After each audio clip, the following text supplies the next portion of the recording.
Dilexit Nos, del Santo Padre Francisco sobre el amor humano y divino del corazón de Jesucristo. Capítulo 4. Amor que da de beber. Volvamos a las Sagradas Escrituras, a los textos inspirados que son el principal lugar donde encontramos la revelación. En ellas y en la tradición viva de la Iglesia está lo que el mismo Señor ha querido decirnos para toda la historia. A partir de la lectura de textos del Antiguo y del Nuevo Testamento, recogemos algunos efectos de la palabra en el largo camino espiritual del pueblo de Dios. Sed del amor de Dios. La Biblia muestra que al pueblo que había caminado por el desierto y que esperaba la liberación, se le anunciaba una abundancia de agua vivificante. Sacarán agua con alegría de las fuentes de la salvación. Isaías 12:3. Los anuncios mesiánicos fueron tomando la forma de un manantial de agua purificadora. Los rociaré con agua pura, y ustedes quedarán purificados. Pondré en ustedes un espíritu nuevo. Ezequiel 36, 25 al 26. Es el agua que devolverá al pueblo una existencia plena, como una fuente que brota del templo y derrama vida y salud a su paso. Vi que a la orilla del torrente de uno y otro lado había una inmensa arboleda. Hasta donde llegue el torrente tendrán vida todos los seres vivientes. Cuando esta agua llegue hasta el mar, sus aguas quedarán saneadas y habrá vida en todas partes a donde llegue el torrente. Ezequiel 47, 7 y 9. La fiesta judía de las tiendas, Sukkot, que recordaba los 40 años en el desierto, poco a poco había asumido el símbolo del agua como un elemento central, e incluía un rito de ofrenda de agua cada mañana que se volvía muy solemne el último día de la fiesta. Se realizaba una gran procesión hacia el templo, donde finalmente se daba 7 vueltas en torno al altar y se ofrendaba a Dios el agua en medio de gran algarabía. El anuncio de la llegada del tiempo mesiánico se presentaba como una fuente abierta para el pueblo. Derramaré sobre la casa de David y sobre los habitantes de Jerusalén un espíritu de gracia y de súplica, y ellos mirarán hacia mí, al que ellos traspasaron. Aquel día habrá una fuente abierta para la casa de David y para los habitantes de Jerusalén, a fin de lavar el pecado y la impureza. Zacarías 12, 10 y 13, 1. Un traspasado, una fuente abierta, un espíritu de gracia y de oración. Los primeros cristianos inevitablemente veían cumplida esta promesa en el costado abierto de Cristo, fuente de donde emana la vida nueva. Recorriendo el Evangelio de Juan, vemos cómo aquella profecía se veía plasmada en Cristo. Contemplamos su costado abierto, de donde brotó el agua del Espíritu. Uno de los soldados le atravesó el costado con la lanza y enseguida brotó sangre y agua. Juan 19:34. Allí el evangelista añade: verán al que ellos mismos traspasaron. Juan 19:37. Retoma así aquel anuncio del profeta que prometió al pueblo una fuente abierta en Jerusalén, cuando ellos mirarían al traspasado. Confrontar Zacarías 12:10. La fuente abierta es el costado herido de Jesucristo. Advertimos que el mismo Evangelio anunciaba ese momento sagrado, precisamente el último día, el más solemne de la fiesta de las tiendas. Juan 7:37. Allí Jesús gritó al pueblo que celebraba en la gran procesión: el que tenga sed, venga a mí y beba. De su seno brotarán manantiales de agua viva. Juan 7:37 al 38. Para ello debía llegar su hora, porque Jesús aún no había sido glorificado. Juan 7:39. Todo se cumplió en la fuente desbordante de la cruz. En el libro del Apocalipsis reaparecen tanto el traspasado, todos lo verán, aun aquellos que lo habían traspasado, Apocalipsis 1:7, como la fuente abierta. Que venga el que tiene sed, y el que quiera, que beba gratuitamente del agua de la vida. Apocalipsis 22:17. El costado traspasado es al mismo tiempo la sede del amor, un amor que Dios declaró a su pueblo con tantas palabras diferentes que vale la pena recordar. Eres de gran precio a mis ojos, eres valioso y yo te amo. Isaías 43:4. ¿Se olvida una madre de su criatura? ¿No se compadece del hijo de sus entrañas? Pero aunque ella te olvide, yo no te olvidaré. Yo te llevo grabada en las palmas de mis manos. Isaías 49:15-16. Aunque se aparten las montañas y vacilen las colinas, mi amor no se apartará de ti, mi alianza de paz no vacilará. Isaías 54:10.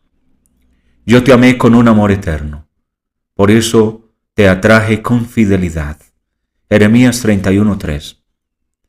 El Señor tu Dios está en medio de ti, es un guerrero victorioso.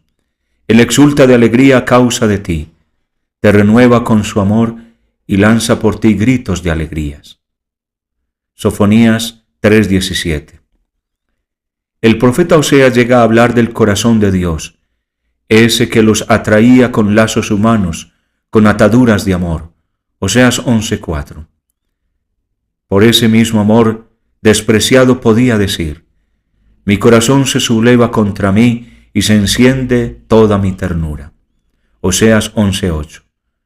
Pero allí siempre vencerá la misericordia. Confrontar Oseas 11:9, que llegará a su máxima expresión en Cristo, la palabra definitiva del amor.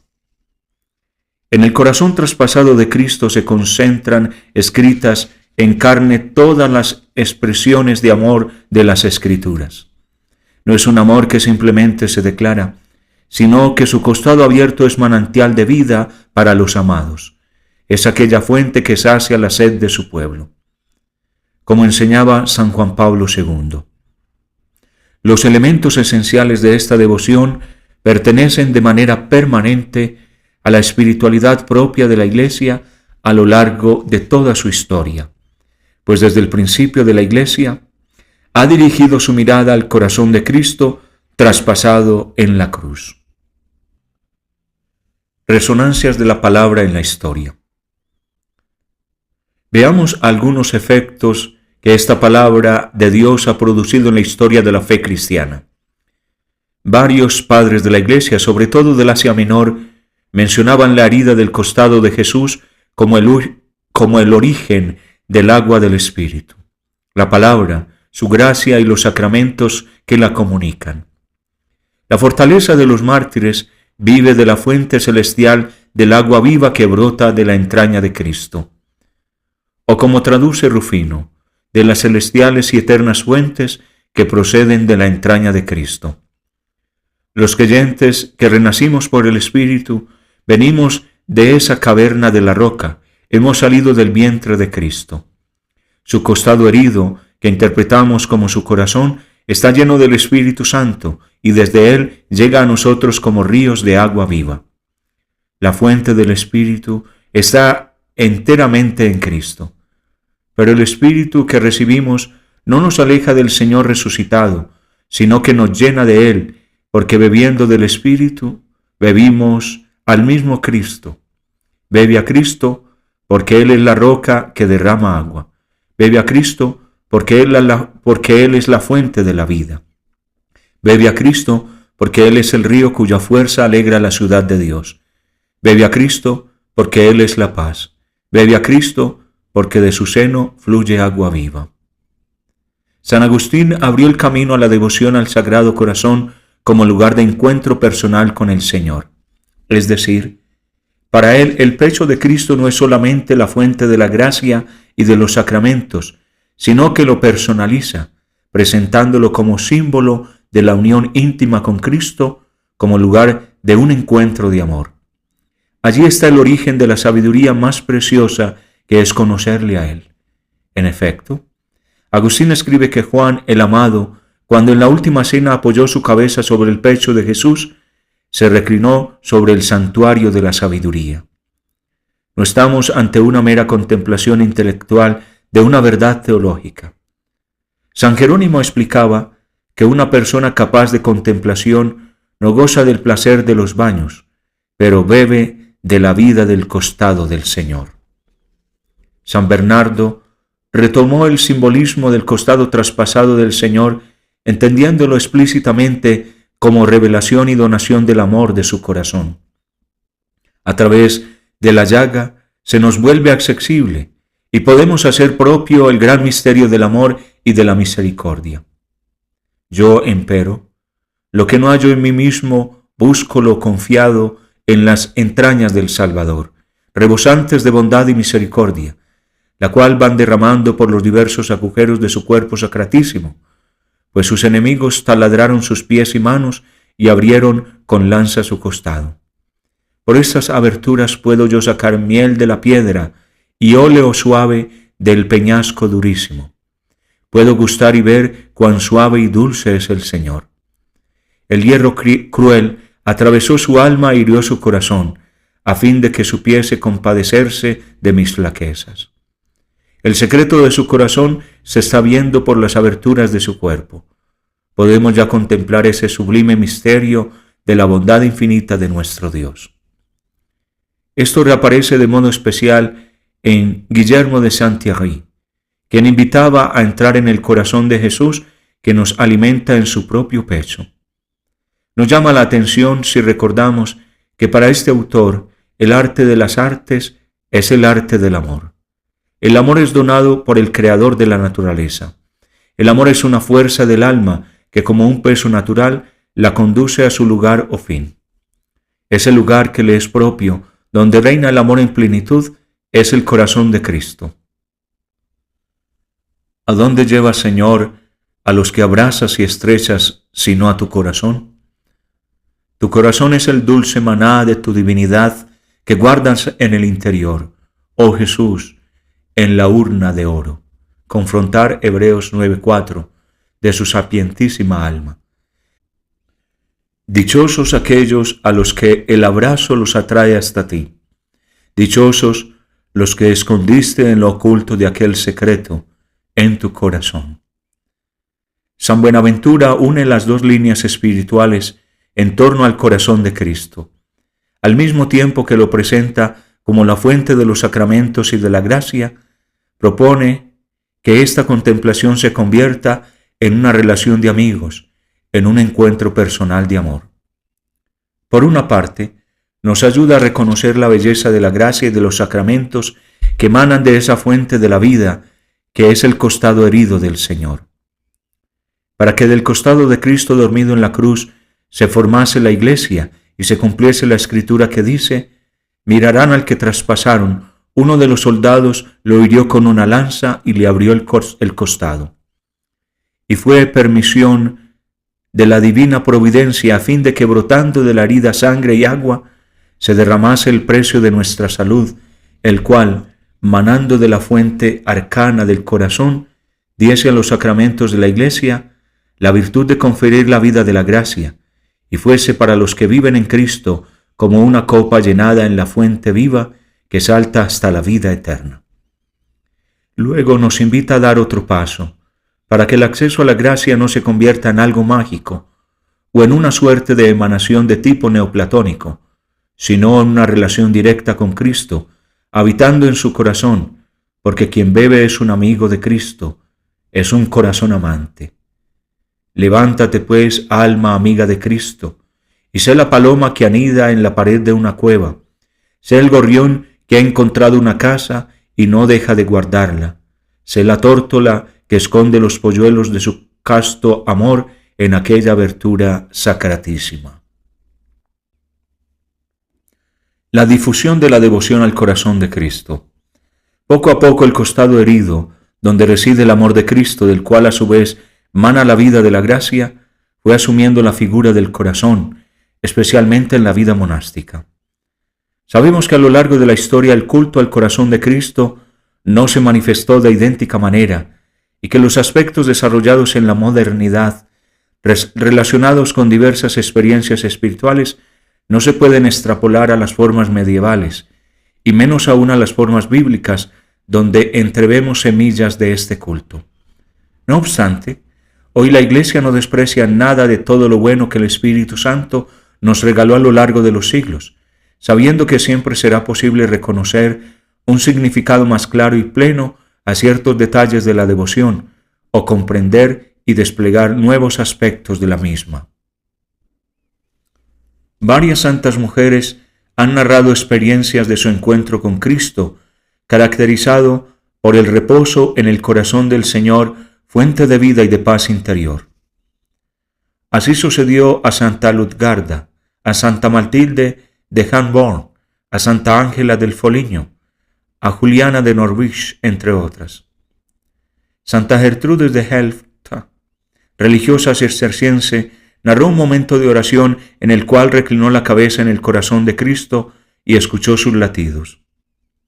En un diálogo con San Juan Evangelista le preguntó por qué en su Evangelio él no había hablado de lo que vivió cuando tuvo esa misma experiencia. Concluye Gertrudis que la dulzura de estos latidos se reservó para los tiempos modernos, de manera que escuchándolos pueda renovarse el mundo envejecido y tibio en el amor de Dios. Podríamos pensar que es un anuncio referido a nuestros tiempos, un llamado a reconocer cómo se ha vuelto viejo este mundo, necesitado de percibir el mensaje siempre nuevo del amor de Cristo. Santa Gertrudes y Santa Matilde han sido consideradas entre las confidentes más íntimas del corazón, del Sagrado Corazón. Los monjes cartujos, alentados sobre todo por Ludolfo de Sajonia, encontraron en la devoción al Sagrado Corazón un camino para llenar de afecto y cercanía su relación con Cristo. Quien entra por la herida de su corazón es inflamado de afecto. Santa Catalina de Siena escribió que los sufrimientos que el Señor soportó no son algo que podamos presenciar, pero que el corazón abierto de Cristo es para nosotros la posibilidad de un encuentro actual y personal con tanto amor. Por eso quise que vieses el secreto de mi corazón mostrándotelo abierto, para que vieses que yo amaba más de lo que podían demostraros mis sufrimientos finitos. La devoción al corazón de Cristo trascendió progresivamente la vida monástica y colmó la espiritualidad de santos maestros, predicadores y fundadores de congregaciones religiosas que la difundieron en los más remotos lugares de la tierra. De particular interés fue la iniciativa de San Juan Eudes, quien después de dar con sus misioneros una fervorosísima misión en Rennes, logró que el señor obispo aprobara en aquella diócesis la celebración de la fiesta del corazón adorable de nuestro Señor Jesucristo.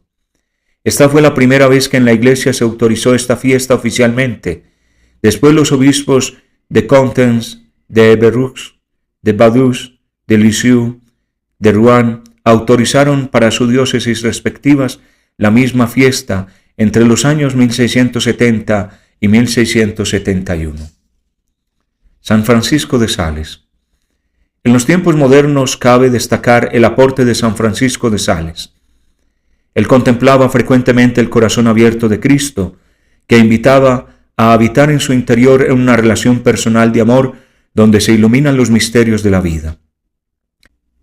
Se advierte en el pensamiento de este santo doctor cómo, frente a una moral rigorista o una religiosidad del mero cumplimiento, el corazón de Cristo se le presentaba como un llamado a la plena confianza en la acción misteriosa de su gracia. Así lo expresaba en su propuesta a la baronesa de Chantal. Estoy seguro de que no permaneceremos más en nosotros mismos. Habitaremos para siempre en el costado herido del Salvador, pues sin Él no solo no podemos, sino, aunque pudiéramos, no querríamos hacer nada. Para Él, la devoción estaba lejos de convertirse en una forma de superstición o en una indebida objetivación de la gracia, porque significaba la invitación a una relación personal donde cada uno se siente único frente a Cristo, teniendo en cuenta en su realidad irrepetible pensado por Cristo y valorado de un modo directo y exclusivo.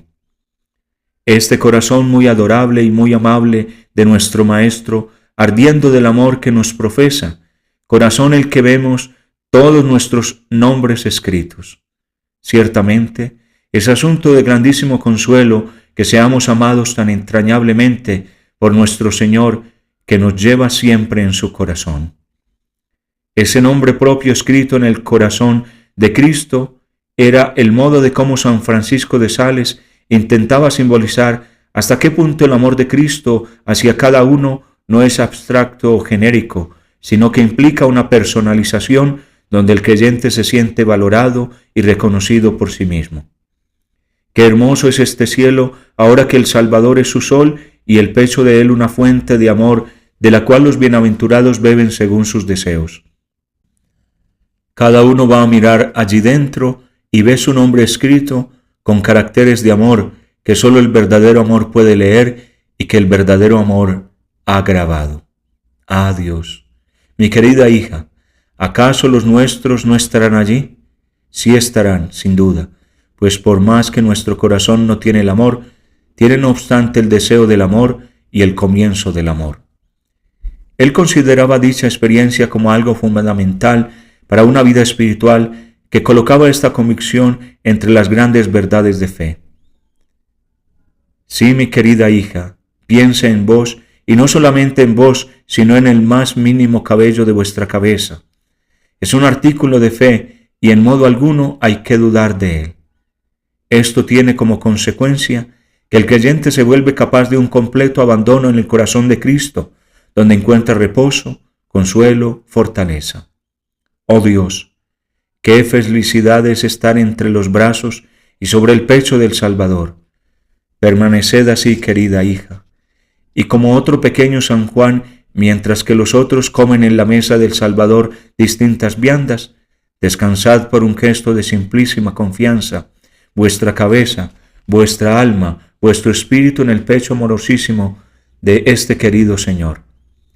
Espero que estaréis en la caverna de la tórtola y en el costado traspasado de nuestro querido Salvador. Qué bueno es este Señor, mi querida hija, qué amable es su corazón. Permanezcamos aquí en este santo domicilio. Pero fiel a su enseñanza sobre la santificación de la vida ordinaria, propone que esto sea vivido en medio de las actividades, las tareas y las obligaciones de la vida cotidiana. Me preguntáis cómo las almas que son atraídas en la oración a esta santa simplicidad y a este perfecto abandono en Dios debe comportarse en todas sus acciones. Yo contesto que no solamente en la oración, sino en el comportamiento de toda su vida, deben andar invariablemente en espíritu de simplicidad, abandonando y entregando toda su alma, sus acciones y sus éxitos a la voluntad de Dios, con un amor de perfecta y absoluta confianza, abandonándose a la gracia y al cuidado del amor eterno que la divina providencia siente por ellas. Por todo esto, a la hora de pensar en un símbolo que pudiera sintetizar su propuesta de vida espiritual, concluye: he pensado, querida madre, si os parece, que es menester que tomemos como escudo un único corazón traspasado por dos flechas, encerrado en una corona de espinas. Una nueva declaración de amor. Bajo el sano influjo de esta espiritualidad salesiana, los acontecimientos de paraleimonial tuvieron lugar a finales del siglo XVII. Santa Margarita María Alacoque narró importantes apariciones entre finales de diciembre de 1673 y junio de 1675. Lo fundamental es una declaración de amor que se destaca en la primera aparición. Jesús dice: mi divino corazón está tan apasionado de amor por los hombres, y por ti en particular, que no pudiendo ya contener en sí mismo las llamas de su caridad ardiente, le es preciso comunicarlas por tu medio, y manifestarse a todos para enriquecerlos con los preciosos tesoros que te descubro. Santa Margarita María resume todo de una manera potente y fervorosa. Me descubrió todas las maravillas de su amor y los secretos inexplicables de su sagrado corazón, que hasta entonces me había tenido siempre ocultos. Aquí me los descubrió por vez primera, pero de un modo tan operativo y sensible que, a juzgar por los efectos producidos en mí por esta gracia, no me deja motivo alguno de duda. En las siguientes manifestaciones se reafirma la hermosura de este mensaje. Me descubrió las maravillas inexplicables de su amor puro y el exceso al que le había conducido el amar a los hombres. Este intenso reconocimiento del amor de Jesucristo que nos transmitió Santa Margarita María nos ofrece valiosos estímulos para nuestra unión con Él. Eso no significa que nos sintamos obligados a aceptar o asumir todos los detalles de esa propuesta espiritual, donde, como suele ocurrir, se mezclan con la acción divina elementos humanos relacionados con los propios deseos, inquietudes e imágenes interiores.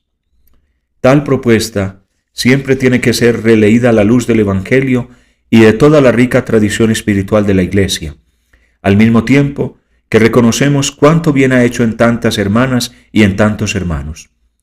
Esto nos permite reconocer regalos del Espíritu Santo dentro de dicha experiencia de fe y de amor. Más importante que los detalles es el núcleo del mensaje que se nos transmite y que puede resumirse en aquellas palabras que Santa Margarita escuchó. He ahí este corazón que ha amado tanto a los hombres, que nada ha perdonado hasta agotarse y consumirse para demostrarles su amor. Esta manifestación es una invitación a un crecimiento en el encuentro con Cristo, gracias a la confianza sin reservas, hasta alcanzar una unión plena y definitiva. Es preciso que el divino corazón de Jesús se sustituya de tal modo en lugar del nuestro, que Él solo viva y obre en nosotras y por nosotras, que su voluntad pueda obrar absolutamente sin resistencia de nuestra parte, y en fin, que sus afectos, sus pensamientos y deseos estén en lugar de los nuestros, y sobre todo su amor, que se amará de Él mismo en nosotros y por nosotros. Y de este modo, siéndonos este amable corazón todo en todas las cosas, podremos decir con San Pablo, que no vivimos ya, sino que vive Él en nosotras. En realidad, en el primer mensaje recibido por ella, presentaba esta vivencia de un modo más personal, más concreto, lleno de fuego y de ternura. Me pidió después el corazón, y yo le supliqué que le tomase. Le tomó e introdujo en su corazón adorable, en el cual me le mostró como un pequeño átomo que se consumía en aquel horno encendido.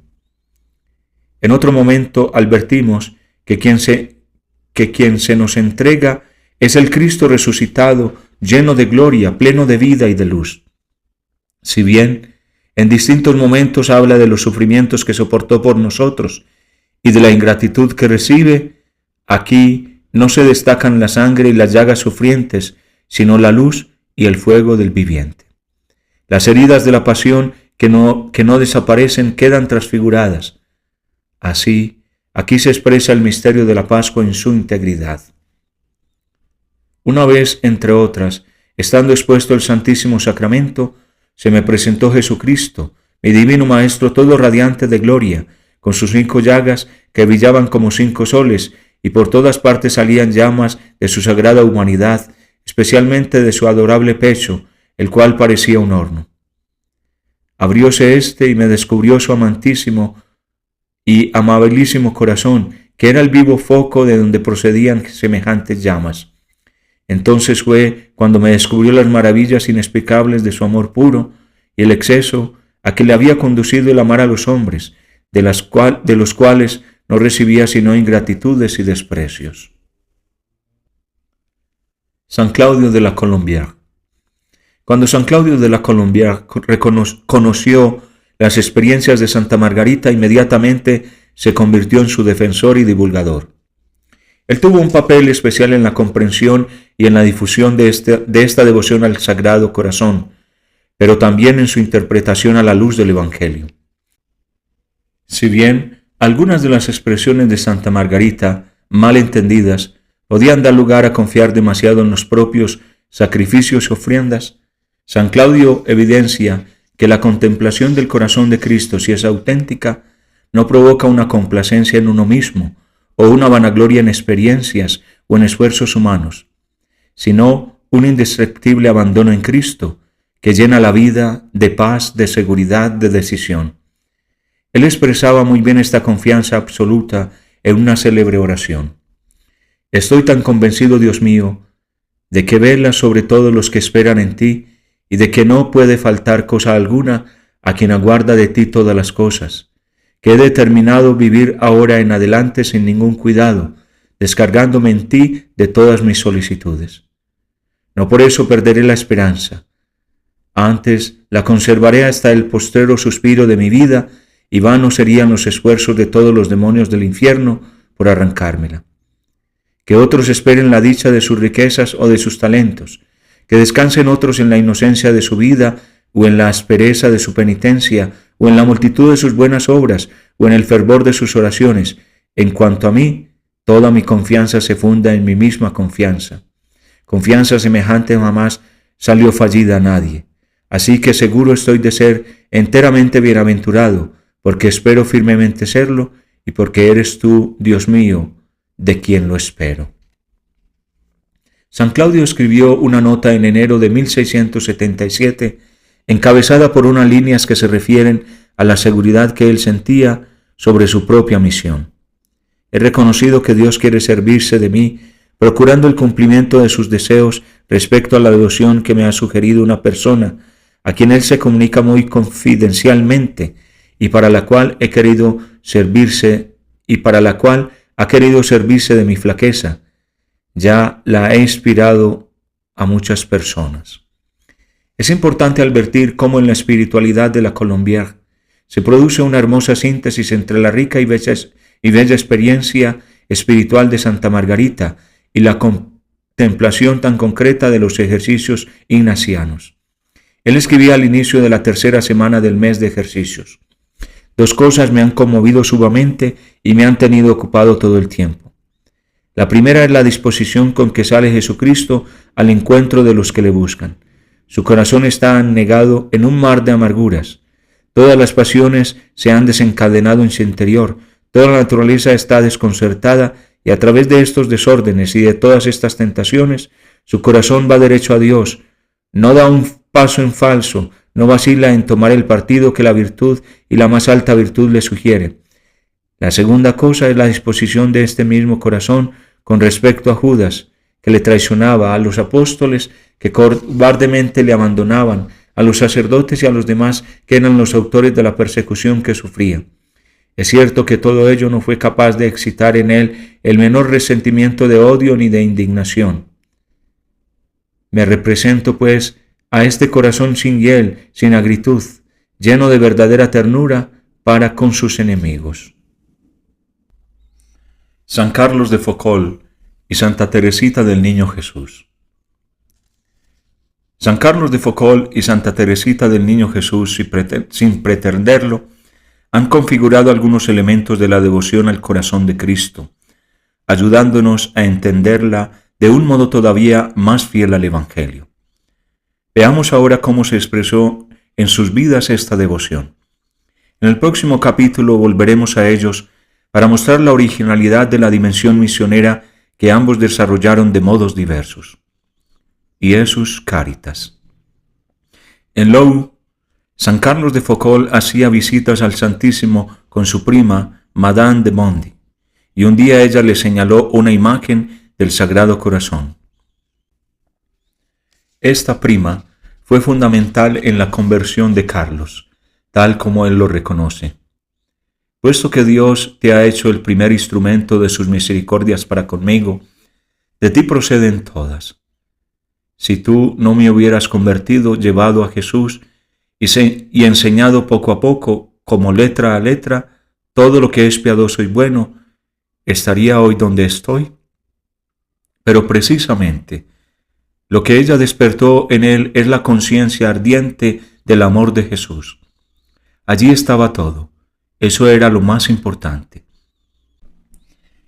Y esto se concentraba particularmente en la devoción al corazón de Cristo, donde él encontraba la misericordia sin límites.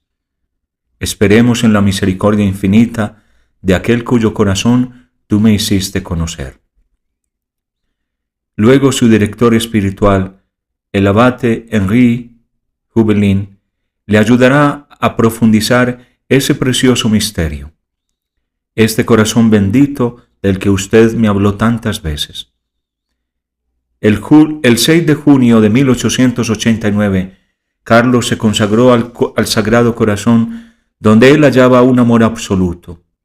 Él le dice a Cristo: «Me habéis colmado de tales beneficios que me parece sería ingratitud para con vuestro corazón no creer que está dispuesto a colmarme de todo bien, por grande que sea, y que su amor y su liberalidad no tienen medida». Él era el ermitaño bajo el nombre del Corazón de Jesús. El 17 de mayo de 1906, el mismo día en que Fray Carlos solo ya no puede celebrar la misa, escribe que promete dejar vivir en mí el corazón de Jesús, para que ya no sea yo quien viva, sino el corazón de Jesús quien viva en mí, como vivía en Nazaret. Su amistad con Jesús, corazón a corazón, no tenía nada de un devocionalismo intimista. Era la raíz de esa vida despojada de Nazaret con la cual Carlos quería imitar a Cristo y configurarse con Él. Aquella tierna devoción al corazón de Cristo tuvo consecuencias muy concretas en su estilo de vida, y su Nazaret se alimentaba de esa relación tan personal con el corazón de Cristo. Santa Teresa del Niño Jesús. Al igual que San Carlos de Foucauld, Santa Teresa del Niño Jesús respiró la enorme devoción que inundaba Francia en el siglo XIX.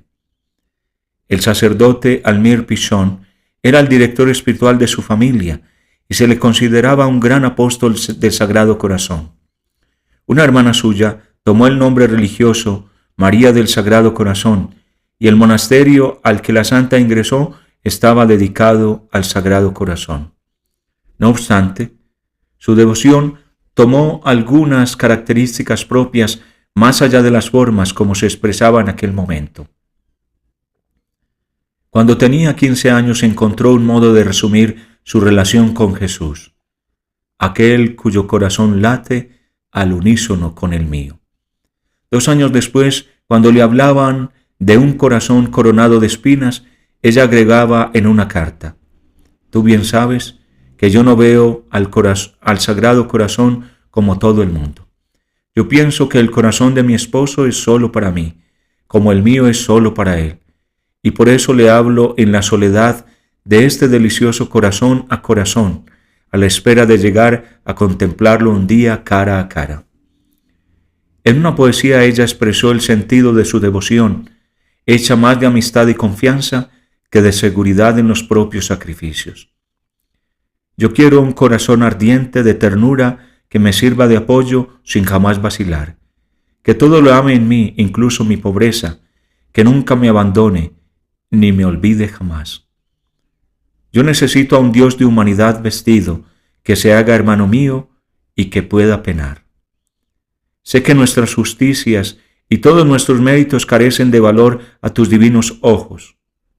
Por eso he escogido para mi purgatorio tu amor consumidor, corazón de mi Dios». Quizás el texto más importante para poder comprender el sentido de la devoción al corazón de Cristo sea la carta que escribió 3 meses antes de morir a su amigo Maurice Valliere. Cuando veo a Magdalena adelantarse en presencia de los numerosos invitados y regar con sus lágrimas los pies de su Maestro adorado, a quien toca por primera vez, siento que su corazón ha comprendido los abismos de amor y de misericordia del corazón de Jesús, y que por más pecadora que sea, ese corazón de amor está dispuesto no solo a perdonarla, sino incluso a prodigarle los favores de su intimidad divina y a elevarla hasta las cumbres más altas de la contemplación. Querido hermanito, desde que se me ha concedido a mí también comprender el amor del corazón de Jesús, le confieso que Él ha desterrado todo temor de mi corazón. El recuerdo de mis faltas me humilla y me lleva a no apoyarme nunca en mi propia fuerza, que no es más que debilidad, pero sobre todo ese recuerdo me habla de misericordia y de amor. Las mentes eticistas que pretenden llevar un control de la misericordia y de la gracia dirían que ella podía expresar esto porque era santa, pero que no podría afirmarlo una persona pecadora. De ese modo, quitan de la espiritualidad de Santa Teresa del Niño Jesús su hermosa novedad que refleja el corazón del Evangelio. Lamentablemente, se ha vuelto frecuente en algunos círculos cristianos este intento de encerrar al Espíritu Santo en un esquema que les permita tener todo bajo su supervisión. Sin embargo, esta sabia doctora de la Iglesia les tapa la boca y contradice directamente esa interpretación reductiva con estas palabras tan claras.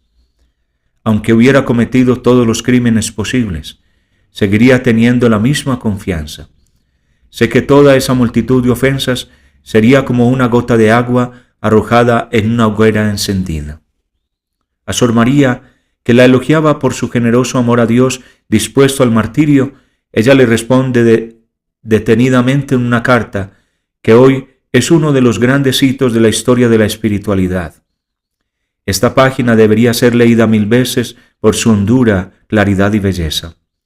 Allí ayuda a la hermana del Sagrado Corazón a evitar concentrar esta devoción en un aspecto dolorista, ya que algunos entendían la reparación como una suerte de primacía de los sacrificios o de los cumplimientos moralistas. Ella, en cambio, resume todo en la confianza como a la mejor ofrenda, agradable al corazón de Cristo. Mis deseos de martirio no son nada, no son ellos los que me dan la confianza ilimitada que siento en mi corazón.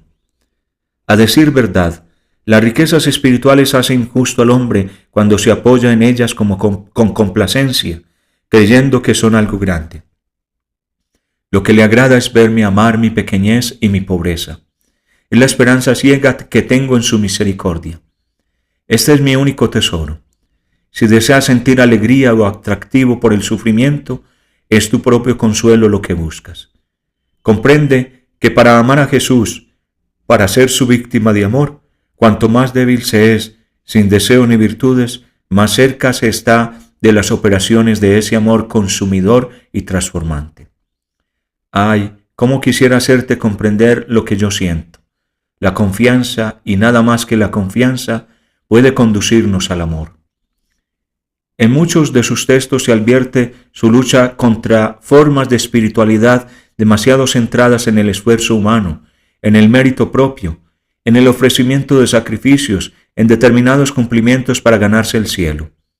Para ella, el mérito no consiste en hacer mucho ni en dar mucho, sino más bien en recibir. Leemos una vez más algunos de los textos tan significativos donde ella insiste en ese camino que es un modo simple y rápido de ganar al Señor por el corazón. Así escribe a su hermana Leonia: te aseguro que Dios es mucho mejor de lo que piensas. Él se conforma con una mirada, con un suspiro de amor. Y creo que la perfección es algo muy fácil de practicar, pues he comprendido que lo único que hay que hacer es ganar a Jesús por el corazón. Fíjate en un niñito que acaba de disgustar a su madre. Se va a tenderle sus bracitos sonriendo y diciéndole: dame un beso, no lo volveré a hacer. ¿No lo estrechará su madre tiernamente con su corazón contra su corazón y olvidará sus travesuras infantiles? Sin embargo, ella sabe muy bien que su pequeño volverá a las andadas en la primera ocasión, pero no importa. Si vuelve a ganarla otra vez por el corazón, nunca será castigado. En una carta al padre Adolf Roland dice: mi camino es todo él de confianza y de amor, y no comprendo a las almas que tienen miedo de tan tierno amigo. A veces, cuando leo ciertos tratados espirituales en los que la perfección se presenta rodeada de 1000 estorbos y 1000 trabas, y circundada de una multitud de ilusiones, mi pobre espíritu se fatiga muy pronto. Cierro el docto libro que me quiebra la cabeza y me deseca el corazón y tomo en mis manos la Sagrada Escritura. Entonces todo me parece luminoso. En una sola palabra abre mi alma a horizontes infinitos. La perfección me parece fácil. Veo que basta con reconocer la propia nada y abandonarse como un niño en los brazos de Dios. Y dirigiéndose al abate Maurice Vallière, a propósito de un padre de familia, expresa: no creo que el corazón de ese padre afortunado pueda resistirse a la confianza filial de su hijo, cuya sinceridad y amor conoce. Sin embargo, no ignora que su hijo volverá a caer más de una vez en las mismas faltas, pero está dispuesto a perdonarle siempre si su hijo le vuelve a ganar una y otra vez por el corazón. Resonancias en la compañía de Jesús. Hemos visto cómo San Claudio de la Colombière unía la experiencia espiritual de Santa Margarita con la propuesta de los ejercicios espirituales. Considero que el lugar del Sagrado Corazón en la historia de la Compañía de Jesús merece unas breves palabras. La espiritualidad de la Compañía de Jesús siempre propuso un conocimiento interno del Señor para que más le ame y le siga. San Ignacio nos invita a sus ejercicios espirituales a situarnos frente al Evangelio que nos narra que Jesús, herido con la lanza a su costado, manó sangre y agua. Cuando el ejercitante queda frente al costado herido de Cristo, Ignacio le propone entrar en el corazón de Cristo. Este es un camino para madurar el propio corazón de la mano de un maestro de los afectos, según la expresión que San Pedro Fabro usaba en una de sus cartas a San Ignacio. Lo menciona también el jesuita Juan Alfonso de Polanco en su biografía de San Ignacio, en la cual reconocía que el cardenal Contarini había encontrado al padre Ignacio como un maestro de los afectos. Los coloquios que San Ignacio propone son parte esencial de esta educación del corazón, porque sentimos y gustamos con el corazón un mensaje del Evangelio y lo conversamos con el Señor. San Ignacio dice que podemos comunicarle nuestras cosas al Señor y pedirle consejo acerca de ellas. Cualquier ejercitante puede reconocer que en los ejercicios hay un diálogo de corazón a corazón.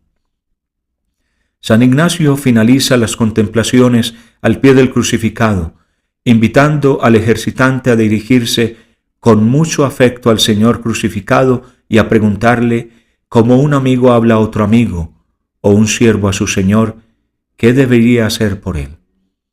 El itinerario de los ejercicios culmina en la contemplación para alcanzar amor, de la que brota el agradecimiento y la ofrenda de la memoria, el entendimiento y la voluntad al corazón que es fuente y origen de todo bien.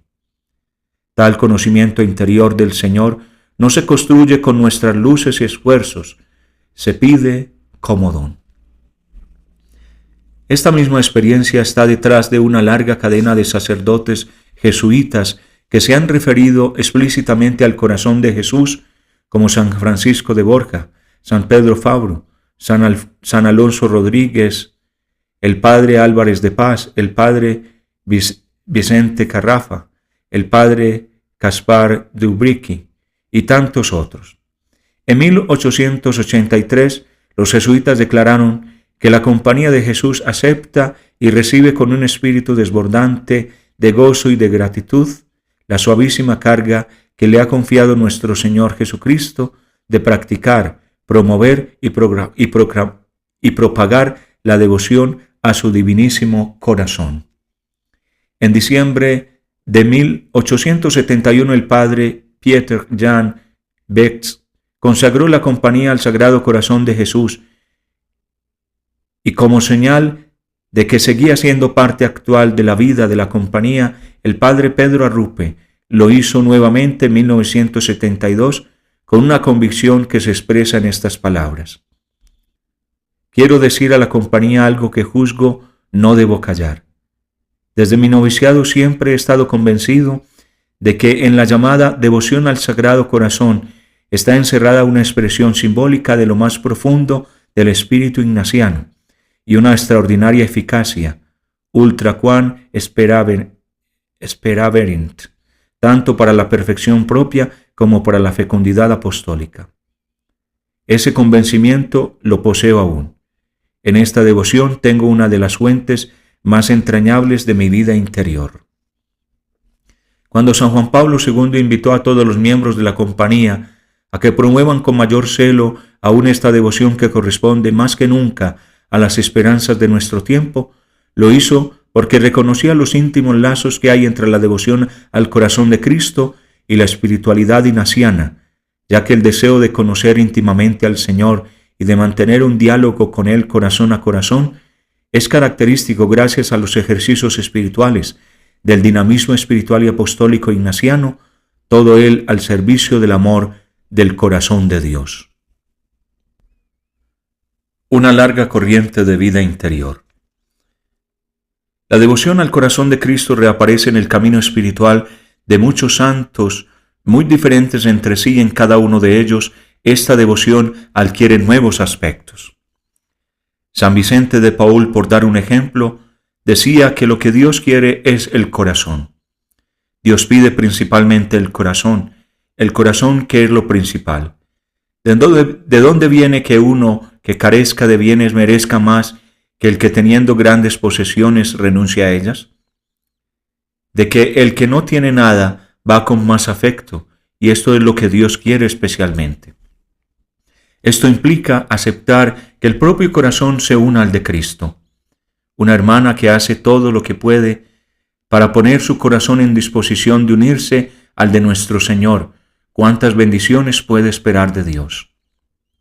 A veces tenemos la tentación de considerar este misterio de amor como un admirable hecho del pasado, como una bella espiritualidad de otros tiempos, y necesitamos recordar una y otra vez, como decía un santo misionero, que este corazón divino, que toleró ser atravesado por una lanza enemiga, para derramar por esa sagrada abertura los sacramentos con los que se formó la Iglesia, de ningún modo ha dejado de amar.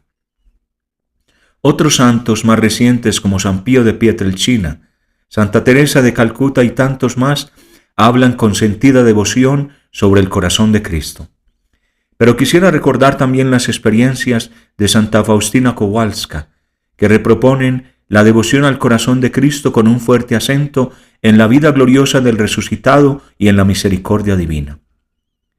De hecho, motivado por estas vivencias de la santa y bebiendo de la herencia espiritual del santo obispo Joseph Sebastián Pelzar, 1842-1924, San Juan Pablo II conectaba íntimamente su reflexión sobre la misericordia con la devoción al corazón de Cristo.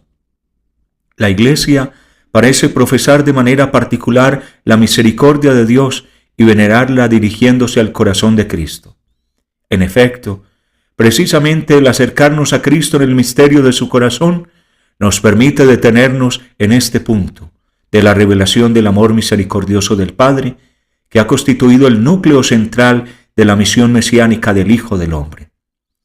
El mismo San Juan Pablo II, refiriéndose al Sagrado Corazón, reconoció de una manera muy personal: Él me ha hablado desde mi juventud. La actualidad de la devoción al corazón de Cristo se advierte particularmente en la acción evangelizadora y educativa de numerosas congregaciones religiosas, femeninas y masculinas, que han sido marcadas desde sus orígenes por esta experiencia espiritual cristológica. Mencionarlas a todas sería una tarea interminable. Veamos solo 2 ejemplos tomados al azar. El fundador San Daniel Cohn-Boni ha encontrado en el misterio del corazón de Jesús la fuerza para su compromiso misionero.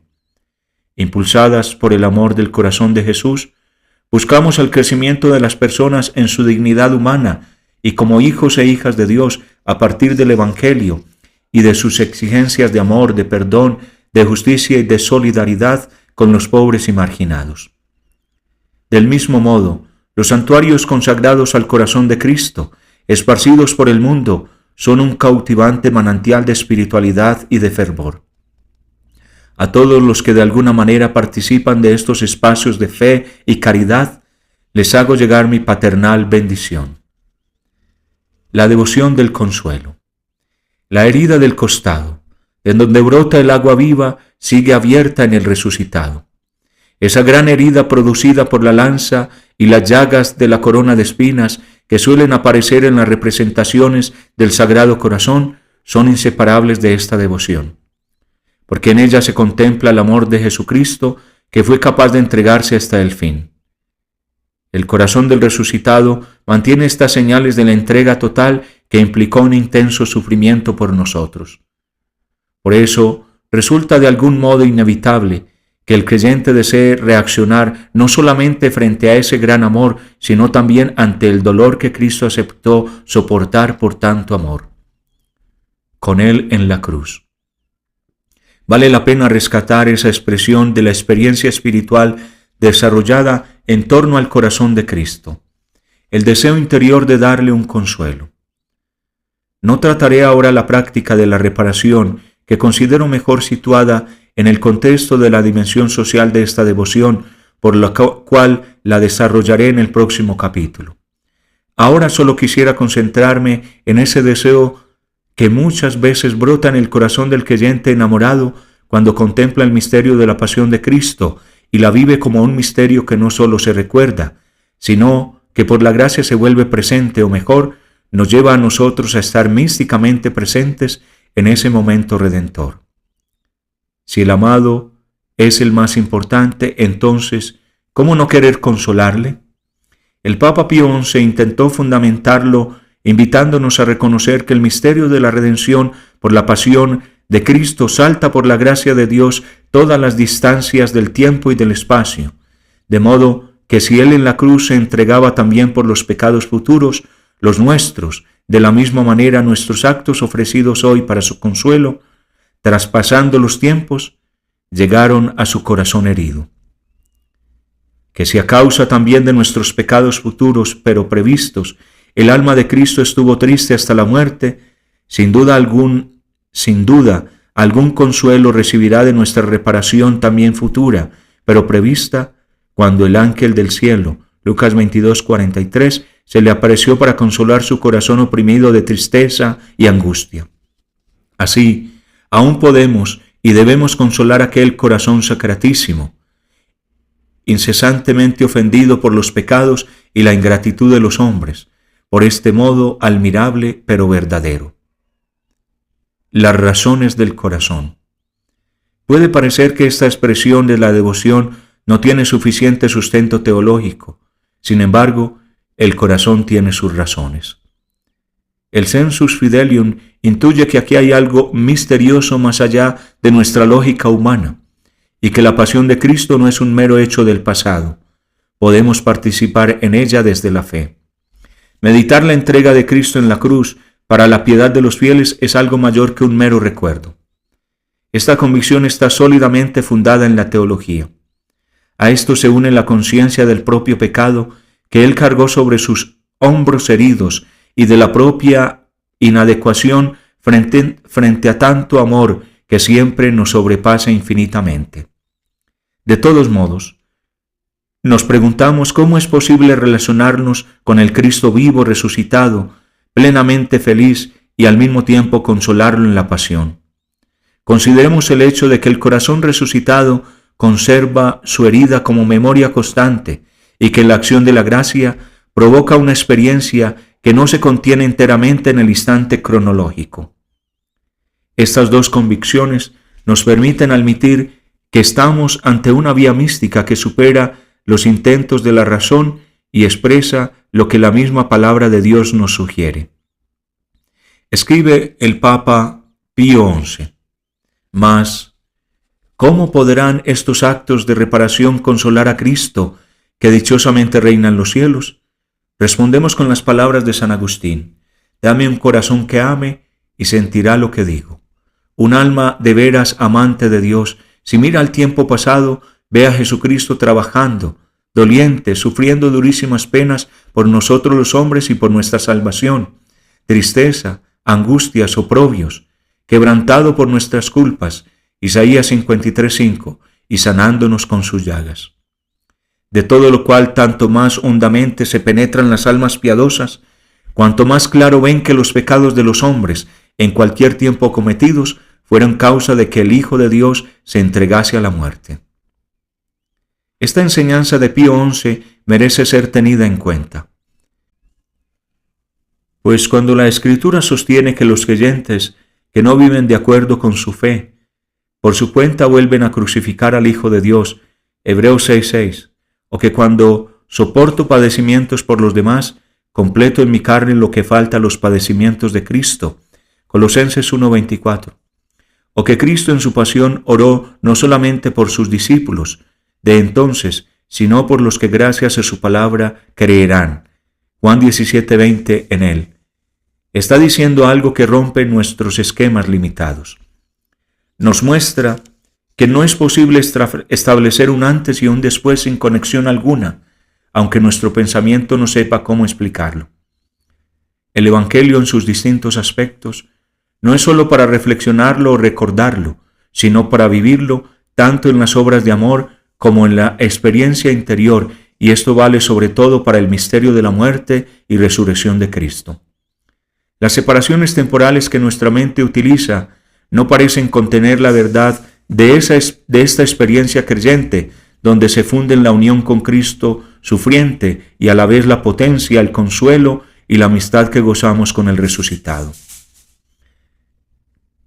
Vemos ahora la unidad del misterio pascual en sus dos aspectos inseparables que se iluminan entre sí.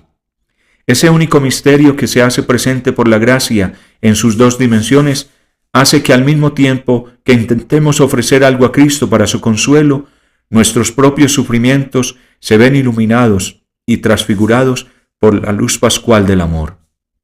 Lo que sucede es que nosotros participamos de ese misterio en nuestra vida concreta, porque antes Cristo mismo quiso participar de nuestra vida, quiso vivir anticipadamente como cabeza lo que viviría su cuerpo eclesial, tanto en las heridas como en los consuelos. Cuando vivimos en gracia de Dios, esta mutua participación se nos vuelve experiencia espiritual. En definitiva, es el resucitado quien con la acción de su gracia hace posible que nos unamos misteriosamente a su pasión. Lo saben los corazones creyentes que viven el gozo de la resurrección, pero simultáneamente desean participar en el destino de su Señor.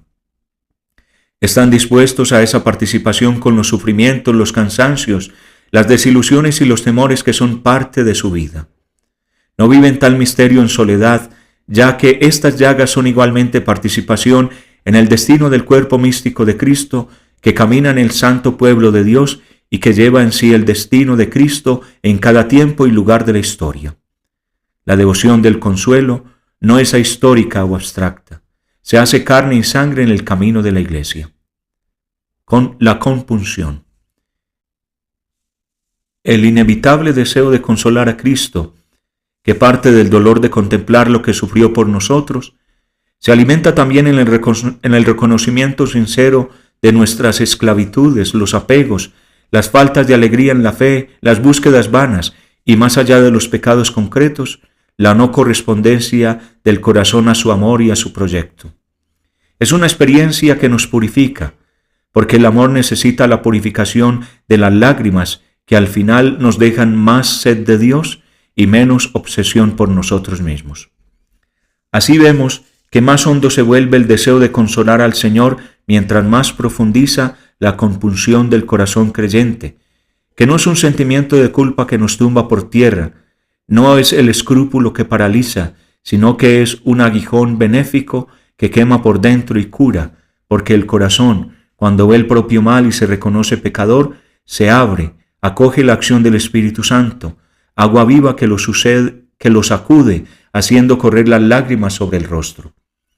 No se trata de sentir lástima de uno mismo, como frecuentemente nos vemos tentados a hacer. Tener lágrimas de compulsión, en cambio, es arrepentirse seriamente de haber entristecido a Dios con el pecado. Es reconocer estar siempre en deuda y no ser nunca acreedores. Como una gota excava la piedra, así las lágrimas excavan lentamente los corazones endurecidos. Se asiste de esta manera al milagro de la tristeza, de la buena tristeza que lleva a la dulzura. La compunción no es el fruto de nuestro trabajo, sino que es una gracia y como tal ha de pedirse en la oración. es demandar dolor con Cristo doloroso, quebranto con Cristo quebrantado, lágrimas, pena interna de tanta pena que Cristo pasó por mí. Por consiguiente, ruego que nadie se burle de las expresiones de fervor creyente del santo pueblo fiel de Dios que en su piedad popular intenta consolar a Cristo. E invito a cada uno a preguntarse si no hay más racionalidad, más verdad y más sabiduría en ciertas manifestaciones de ese amor que busca consolar al Señor que en los fríos, distantes, calculados y mínimos actos de amor de los que somos capaces aquellos que pretendemos poseer una fe más reflexiva, cultivada y madura. Consolados para consolar. En esta contemplación del corazón de Cristo entregado hasta el extremo, somos consolados nosotros. El dolor que sentimos en el corazón abre paso a la confianza plena y finalmente lo que queda es gratitud, ternura, paz. Queda su amor reinando en nuestra vida. La compunción no provoca angustia, sino que aligera el alma de las cargas, porque actúa en la herida del pecado, disponiéndonos a recibir precisamente allí la caricia del Señor. Y nuestro dolor se une al dolor de Cristo en la cruz, pues cuando decimos que la gracia nos permite saltar todas las distancias, esto significa además que Cristo, cuando sufría, se unía a todos los sufrimientos de sus discípulos a lo largo de la historia. De ese modo, si sufrimos, podemos vivir el consuelo interior de saber que el mismo Cristo sufre en nosotros. Deseando consolarle, salimos consolados. Pero en algún momento de esta contemplación del corazón creyente debe resonar aquel dramático reclamo del Señor: consuelen, consuelen a mi pueblo. Isaías 41. Y nos viene a la memoria las palabras de San Pablo que nos recuerda que Dios nos consuela para que nosotros podamos dar a los que sufren el mismo consuelo que recibimos de Dios. 2 Corintios 1:4. Esto nos invita ahora a tratar de ahondar en la dimensión comunitaria, social y misionera de toda auténtica devoción al corazón de Cristo. Porque al mismo tiempo que el corazón de Cristo nos lleva al Padre, nos envía a los hermanos. En los frutos de servicio, fraternidad y misión que el corazón de Cristo produce a través de nosotros, se cumple la voluntad del Padre. De este modo, se cierra el círculo. La gloria de mi Padre consiste en que ustedes den fruto abundante. Juan 15:8.